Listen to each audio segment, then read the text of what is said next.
My name is Nick Virgilio, and I'm the current chair of the Small Business Advisory Group here at Franklin Pierce University.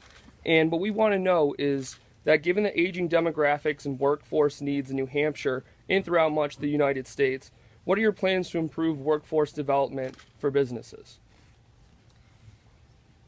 Well, it's a great segue question from my comment that brain power is the most precious asset we have. And skills are part of brain power, obviously.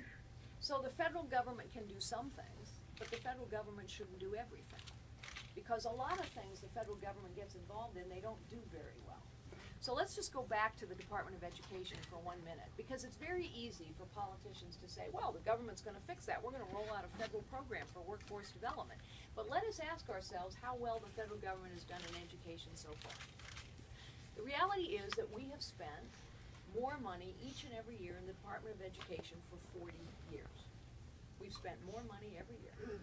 And what has happened to the quality of education in this country, the quality of workforce development, the quality of our competitiveness and our skills? Has it gone up? No, it has gone down.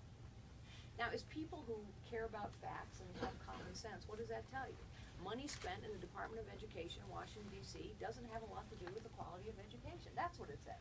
So the first thing we got to do, and we can do this with zero-based budget, we got to get money out of Washington and say into New Hampshire, to resource workforce development programs that work, to resource community colleges that tend to focus on technical training.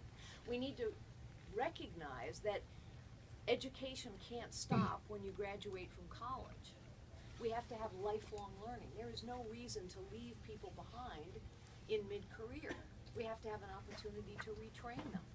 But today, all the money is sucked up in one place.